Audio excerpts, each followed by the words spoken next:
मोदी से बार बार हारता विपक्ष अलग लेवल पर चला गया बॉस। मुस्लिम वोट बैंक की पॉलिटिक्स को लेकर ये लोग अलग लेवल पर चले गए, जिसमें पत्थर चलाने वालों को डिफेंड करने से लेकर वक्फ बिल पर बेसिर पैर के तर्क का साथ देने तक शामिल है।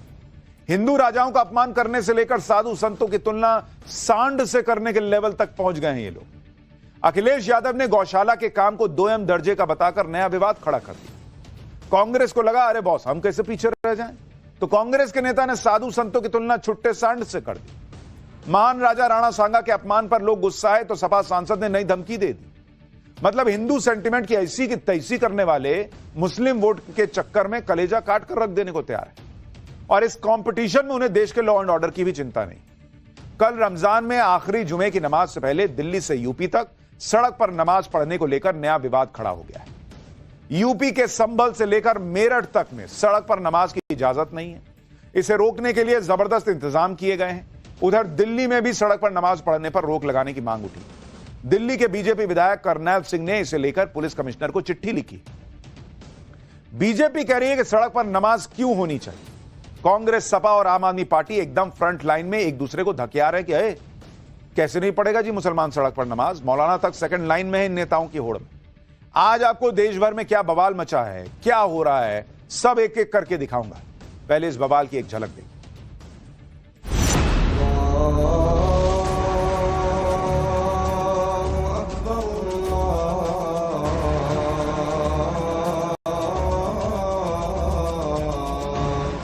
देखिए, बच्चे स्कूल जाते हैं, एम्बुलेंस है, दिक्कत ना हो, उस हिसाब से वो हिंदू मुसलमान सब पर बनता है कि जनमानस को तकलीफ ना देते हुए अपने त्योहारों को मनाएं। समाजवादी पार्टी का स्टैंड है, बाबा साहब का जो संविधान है, संविधान के अनुसार संविधान खत्म है।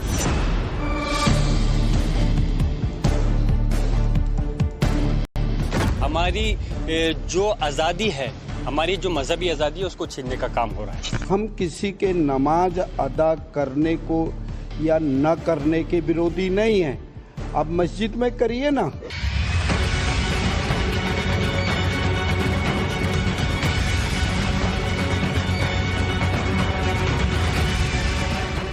भाई आपकी सड़क है, प्रॉपर्टी सरकार की है, तय करे सरकार, और मुसलमान को भी समझना चाहिए कि सड़क पर नमाज नहीं हो सकती।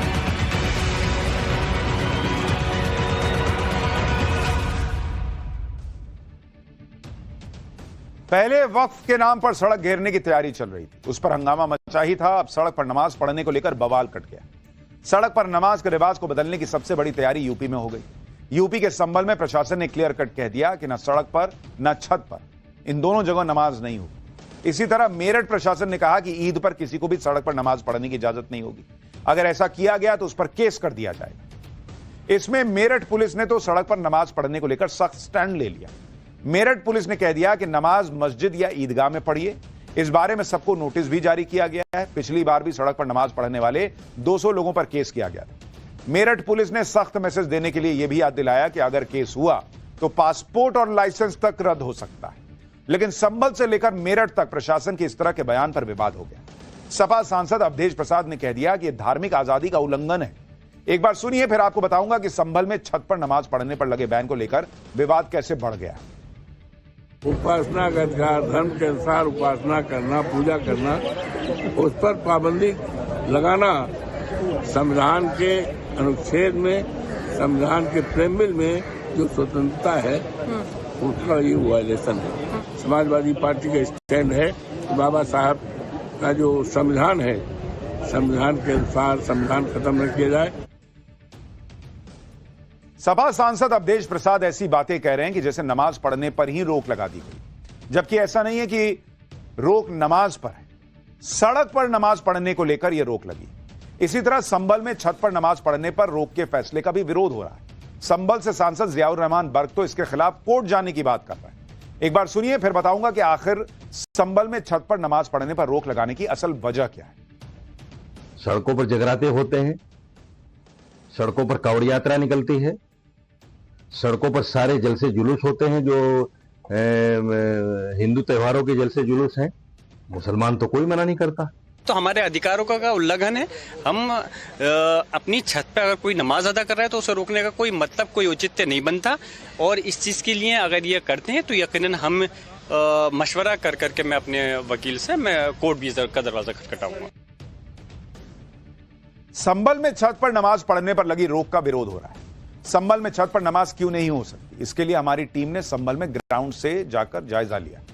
पता चला कि इसमें एक वजह तो यह है कि संभल में शाही जामा मस्जिद के आसपास मकान बहुत कमजोर है, इसलिए फैसला लिया गया कि एक बार यहां पर छत पर नमाज नहीं होगी, मतलब ज्यादा भीड़ होगी तो कहीं नुकसान ना हो जाए। एक बार संभल से एक रिपोर्ट देखिए, फिर सड़क पर नमाज को लेकर आम मुसलमान क्या कह रहा है वो भी दिखाता हूं। आप देखिए ये पुराने स्ट्रक्चर के मकान है और ये बिल्कुल मस्जिद के पास के इलाके हैं। और अगर आप यहाँ पर देखें तो इनके हालात ऐसे नहीं है कि अगर इन पर जो एक बड़ी संख्या में नमाजियों की भीड़ आ जाए तो वो इस भार को सहन कर सके। अब एक बहुत ही पुराना कंस्ट्रक्शन है और आप देखें तो इनकी छतों की हालत अगर आप देखें तो वो इस तरह से नहीं है कि यहाँ पर जो है अगर लोग नमाज पढ़ना चाहें तो वो पढ़ सके। यहाँ पर किसी भी तरीके से नमाज पढ़ने की इजाजत पुलिस नहीं देगी। पुलिस से जो हमारी बातचीत हुई है वो ये साफ हुआ है। हालांकि लोगों के मन में एक प्रश्न ये भी है कि अगर सड़क पर नमाज पढ़ना ठीक नहीं है, कानूनन सही नहीं है, तो फिर यूपी सरकार की तरफ से यह फैसला आना चाहिए। यूपी सरकार की तरफ से पूरे उत्तर प्रदेश में कह देना चाहिए था कि भाई सड़क पर नमाज नहीं पढ़ी जाएगी। लेकिन संभल में, मेरठ में इस तरह का प्रशासन अगर फैसला ले रहा है तो सवाल उठ रहे हैं कि इसका क्या मकसद है। मुस्लिम वोट के चक्कर में नेता सड़क पर नमाज को धार्मिक आजादी से भी जोड़ने लगे, लेकिन दूसरी तरफ खुद आम मुसलमान कह रहे हैं कि सड़क पर नमाज नहीं पढ़ी जानी चाहिए क्योंकि दूसरे लोगों को दिक्कत होती है। लखनऊ से एक रिपोर्ट देखिए। अगर इंशाअल्लाह नमाज होएगी तो वो होएगी, ना हम रोक सकते ना कोई रोक सकता है। नमाज को कोई नहीं रोक सकता। तो प्रशासन का काम है सहूलत देना, सड़क पे होगी तो दुश्वारी आएगी। आप भी मस्जिदों में पढ़े आराम से। अब लेकिन जो पढ़ रहा है वो चीज गलत है क्योंकि सड़क पे नमाज पढ़ने से आने जाने वाले लोगों को परेशानी होती है। जैसा करेंगे वैसा होगा, वरना फिर रोड पे भी होएगी, मस्जिद में भी होएगी।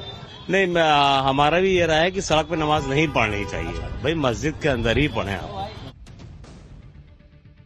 यानी मुसलमानों की भी यह राय है कि सड़क पर नमाज नहीं होनी चाहिए। बहुत सारे लोगों को यह भी लगता है, सोशल मीडिया पर आप देखिए कई हिंदू भी कह रहे हैं कि सड़क पर रोज नमाज ना हो, हर जुमे के दिन सड़क पर नमाज ना हो। लेकिन अगर किसी एक दिन, ईद के दिन, मान लीजिए बहुत ज्यादा लोग एक साथ नमाज पढ़ना चाहते हैं, एक दिन सड़क पर नमाज पढ़ लेंगे तो क्या हो जाए। लेकिन ये रोज रोज नहीं होना चाहिए और ये किसी का अधिकार नहीं है, ये लोगों को पता होना चाहिए। खुद आम मुस्लिम मान रहे हैं कि सड़क पर नमाज पढ़ने से दूसरों को दिक्कत होती है, सड़क ब्लॉक हो जाती है। कुछ मुस्लिम धर्मगुरु भी ये खुद से अपील कर रहे हैं कि सड़क पर नमाज न पढ़ी जाए। लेकिन कानपुर में ईद की नमाज को लेकर ऑल इंडिया कौमी मशवरत कमेटी के अध्यक्ष इस फैसले का विरोध कर रहे हैं। कह रहे हैं कि सड़क पर नमाज पढ़ने की रिवायत तो सालों से चली आ रही, आधे घंटे के लिए सड़क का रास्ता बंद हो जाएगा तो कुछ नहीं बिगड़ जाएगा। अब यह दिक्कत है, अगर आप रिवायत, मेरा तो अधिकार है, आधे घंटे सड़क छेक लिया तो क्या ही होगा। आधे घंटे में कोई एम्बुलेंस फंसेगी तो उसका क्या कीजिएगा, किसी की जान चली जाएगी तो क्या कीजिएगा। हाँ, किसी पर्व त्योहार पर एक दिन के लिए आप कहिएगा प्रशासन के पास जाके कि भाई एक दिन सब लोग इकट्ठा पढ़ना चाहते हैं, एक दिन के लिए मौका दे दीजिए, तो क्या है।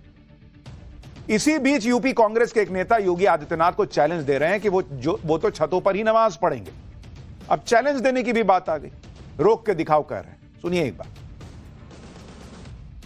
हम अपनी छत पर नमाज पढ़ेंगे, जिससे रोका जाए रोक ले, हमें हमारे घर में नमाज पढ़ने के लिए कोई नहीं रोक सकता। जो लोग भी सड़क पर नमाज को मुसलमानों पर अत्याचार बता रहे हैं, उन्हें यह भी जान लेना चाहिए कि मुस्लिम देशों में नमाज पढ़ने को लेकर क्या नियम है। जैसे दुबई में सड़क किनारे या पूर्व निर्धारित जगह के अलावा कहीं और नमाज पढ़ने पर करीब 23,000 रुपए का जुर्माना लगता है दुबई में। रोड सेफ्टी और नमाज पढ़ने वाले की भी सेफ्टी को देखते हुए ये फैसले लिए गए। इसके अलावा सऊदी अरब में तो साल 2023 में रमजान के समय लाउड स्पीकर पर पाबंदी लगा दी गई। तो एक तरफ मुस्लिम देश अपने यहां मुसलमानों पर तरह तरह की पाबंदी लगा रहे हैं, और वो भी इसलिए ताकि किसी को असुविधा ना हो, और दूसरी तरफ भारत में कुछ लोग ऐसा माहौल बना रहे हैं जैसे मोदी राज में मुसलमानों को टारगेट किया जा रहा है। जबकि सच यह है कि खुद मुस्लिम समाज के लोग सड़क पर नमाज पढ़ने को सही नहीं मान रहे। आप कुछ और लोगों को सुनिए।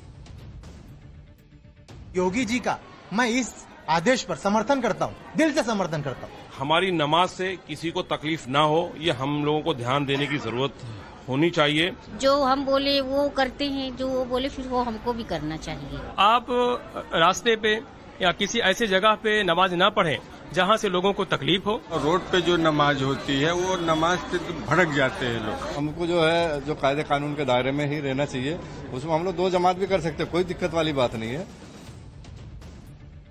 यानी मुस्लिम समाज का एक बड़ा वर्ग कह रहा है कि भाई सड़क पर नमाज पढ़ने से लोगों को दिक्कत होती है तो ये करना ही नहीं चाहिए। इधर सड़क पर नमाज को लेकर विवाद छिड़ा हुआ है और इसी बीच समाजवादी पार्टी के नेता ने सीएम योगी को चिट्ठी लिखकर अलविदा और जुमे की नमाज पर पुष्प वर्षा की मांग। सपा नेता फिरोज खान को सुनिए। मैं तो चाहता था कि माननीय मुख्यमंत्री जी इसकी पहल और शुरुआत करें, क्योंकि बड़ा अच्छा मैसेज जाता है। चाहे कांवर के हमारे साथी हों, लाने वाले 30 रोजे रखने के बाद में हमारे मुल्क की और तरक्की के लिए इबादत करते हैं लोग, तो 30 रोजे रखने के बाद में जब रोजदार जाता है नमाज को, उसमें तो एक अलग ही हौसला उसका और खूबसूरती होती है। हर जिले में अगर ये काम हो तो बड़ा अच्छा लगेगा।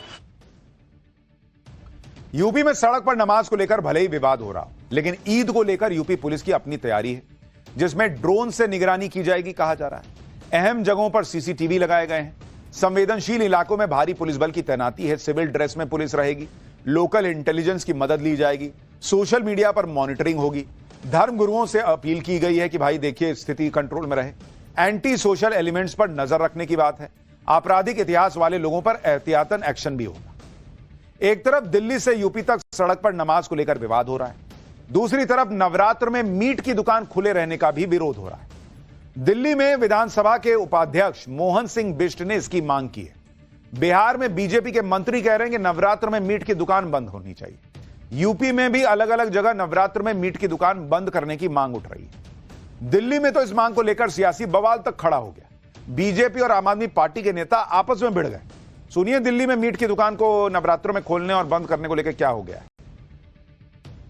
की पूजा हो और नवरात्रों का कार्यक्रम मनाया जाता हो और मीट तक क्या शराब शुरू मच्छी ये अंडे वगैरह, हम इसके बिल्कुल निश्चित रूप से इसके पक्षधर नहीं है, नहीं होना चाहिए। और जहाँ जहाँ मीट की दुकानें खुली हैं उनको नवरात्रों में आपस में भाईचारे को रखते हुए उनको उन लोगों को बंद करना चाहिए। देखो ऐसा है, ये ड्रामा और नौटंकी भाजपाइयों को बंद करना चाहिए। ये एक नौटंकी बाज पार्टी है, इसके अलावा कुछ नहीं है। एक तरफ नरेंद्र मोदी कतर के शेखों को प्रोटोकॉल तोड़ के गले लगाते हैं जैसे कुंभ के मेले में बिछड़े हुए भाइयों, देखा नहीं देखा है। दूसरी तरफ नरेंद्र मोदी 32 लाख ईद की किट बंटवा रहे हैं भाजपाइयों से, और फिर भाजपाई बीच बीच में बोलते हैं कि ऐसे नहीं होगा, वैसे नमाज नहीं होगी, ऐसे पूजा नहीं होगी, मीट की दुकान। अरे मीट की दुकान बंद होनी चाहिए, चलो KFC बंद कराओ, तुम्हारी हिम्मत है तो।